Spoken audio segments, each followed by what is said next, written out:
Just started this recording as I'm expecting potentially a phone call from an upset customer. He might not call, he might, I'm not sure. So a couple months ago, we put a used center section / posi in a customer's car. He asked us to check it out before installing it. So we checked the tension on the clutches with the axles and installed a new ring and pinion and installed it in the car. Now, unfortunately, his center section that he bought, the bolts holding the carrier together, it's a clutch style, so it's got bolts holding the carrier together, appeared to be a good used center section. The bolts appeared to be tight, and there was no reason to think they weren't tight and like it was removed from a car the way that it was. So fast forward to maybe even 3 months. I guess just a couple days ago, he was driving and heard a noise, pulled the rear cover off, and those bolts had come off, backed out. One of them actually caught on the bearing retainer, and luckily it didn't cause an accident or anything like that. But unfortunately, his wife has emailed us. We have had no phone calls about this situation, just been emailed about how unhappy they are with us, threatening lawyers and wanting $1,800 and some odd dollars back for the work done to their car. I investigated with the technicians. There was a couple involved. Our senior technician overlooked the whole job and helped them test the clutch posi using a vise and the axles and I think pipe wrenches or something to just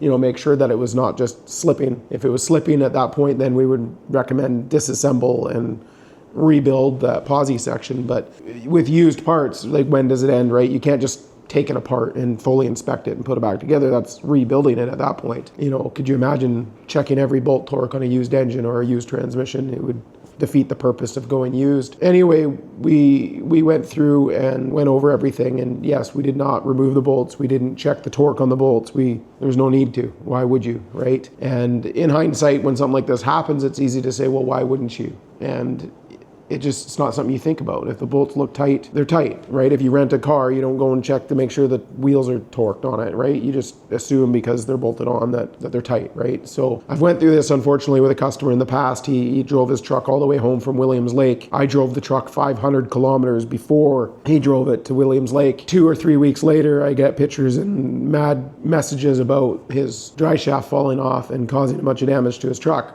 Well, we never had his dry shaft off. We never did anything to the chassis portion of his build. We painted the truck. We did some upholstery assembly, but we did nothing to the drive shaft. And he said, well, I asked you guys to look the vehicle over.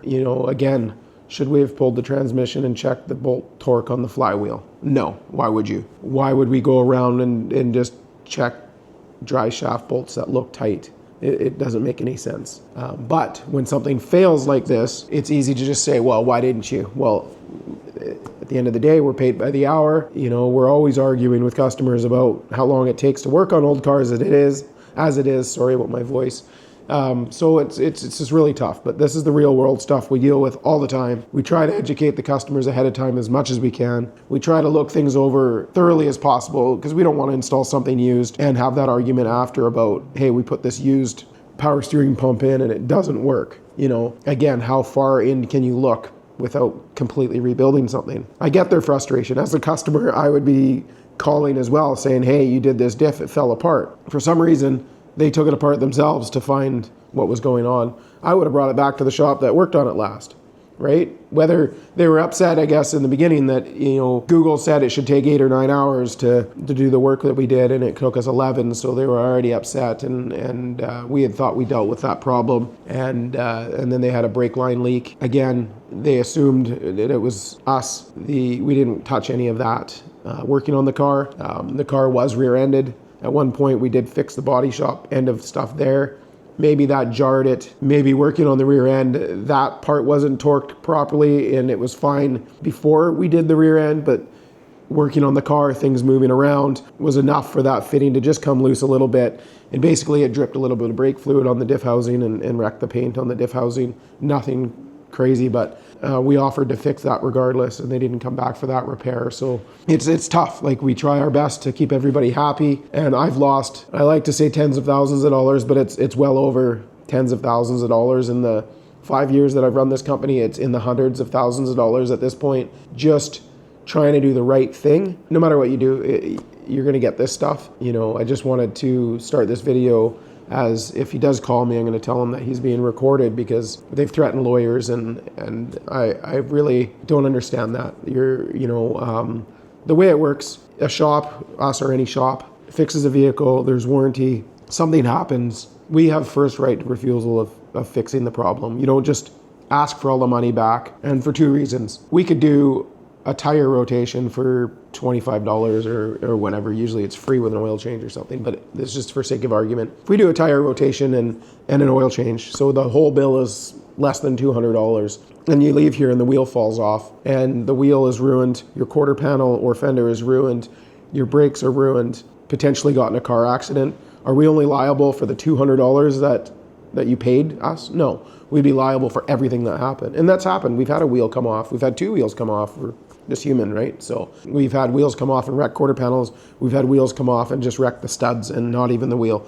It just, unfortunately, you do enough volume of work, stuff's going to happen. The way it works is we get first right to refusal to fix it. If it doesn't make sense, like say these guys lived out of town, like say even in Vancouver, if they were in Vancouver when it failed even, it wouldn't even be worth the tow for me to tow it back here and then us repair it, because the cost of the tow and the time in the shop, I may as well just pay another reputable company close to where they are to fix it, because we're talking about replacing probably, I think it's 5 or 6 bolts, torquing those bolts, some differential fluid, which could have maybe been saved or not, depending on how he took it apart, and a little bit of labor to put it back together. So we're talking like $400 to $500, not the $1,800 plus that they spent here to work on it. Anyway, I have told him to reach out to me. If he takes my call, I'm offering to fix it for free. We'll bring the car here. We'll fix it properly. It's not a problem. We didn't cause the problem, but I'm willing to fix it for free. But I'm not going to talk to his wife, who's threatened a lawyer. And if he threatens a lawyer, that's the end of our conversation as well. That's where we're at. I'm willing to fix it for free, even though it wasn't our fault. And unfortunately, that's what's got me in the position of giving away hundreds of thousands of dollars of work, is trying to do right by the customer, trying to do right by our community and the hot rod industry in a whole, just to keep these cars on the road and try and keep people happy. You know, for us to spend a couple hours on the car, a couple liters of brake fluid, not brake fluid, differential fluid, and some bolts, it's not going to break us. It's not tens of thousands, it's not hundreds of thousands, even though it all adds up. To try and keep these people happy. That's it, right? And even though they're unhappy, and maybe even if this does happen and we fix the car for them, maybe they're still not happy with us. But all I can do is try, right? So anyway, camera is set up. If they do call, I'll turn the back on and record the conversation. As I said, I'll let them know they're on recording. But I just wanted to explain this just in case this call does happen, and whether we use this footage or not, I don't know, but that's where we're at. So we'll see if we get a call. I don't see any response to the email back yet, so we will see what happens here. Thanks. All right, good morning. It is Wednesday, what are we, the 29th? Sorry, Wednesday the 26th. The customer never called me back about the differential issue. I did get an email.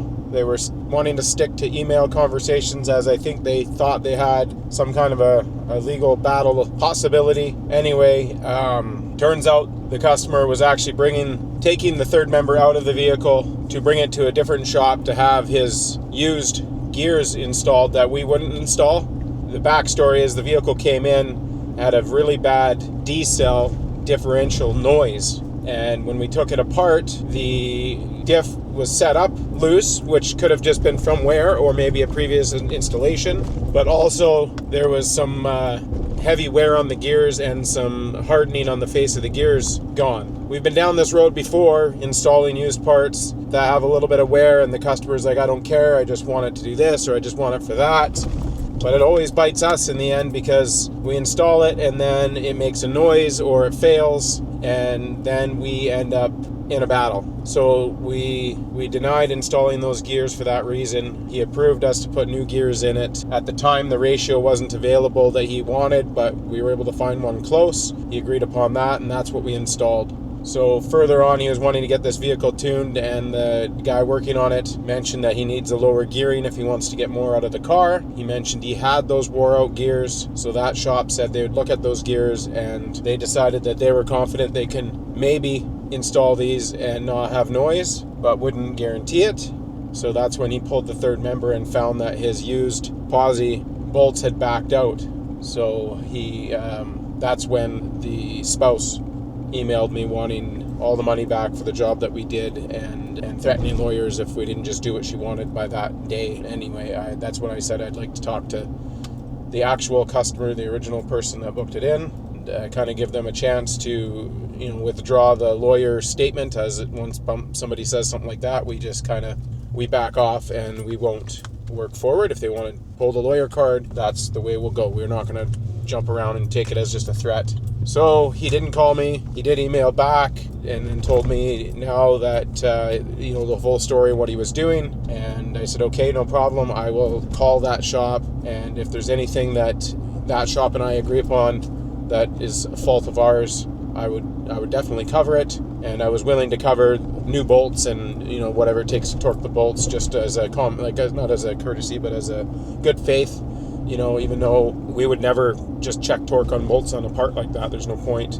So anyway, today I got off the phone with that other shop, and he had already told, I guess, this customer the exact same thing, that he would never, if he was installing that, he would have done the same thing, check it, make sure it looks like it's working fine, and install it. You're not going to just check the bolts. No different than buying a new posi carrier. You're not going to pull it apart and rebuild it. So yeah, he said it was not a big deal, $20 worth of bolts, and then they were setting it up for the other gears anyway, so it was really no added labor. All said and done, if he wants the $20 for the bolts, I obviously would give him that. That shop agreed with us and has told the customer that. So I'm really happy that a fellow shop didn't just say, yeah, they should have checked the bolts, and he agreed that, he wouldn't either. If we were talking about this a year or two ago, I probably would have just paid him the money, but I've learned a lot, and in the 5 years of running this company, at the end of the day, I've just been getting taken advantage of way too much. Learning from those mistakes, we have now not lost any money on this situation, as I should not have. Going forward, it just makes it that much harder for anyone else wanting used stuff installed, because every time we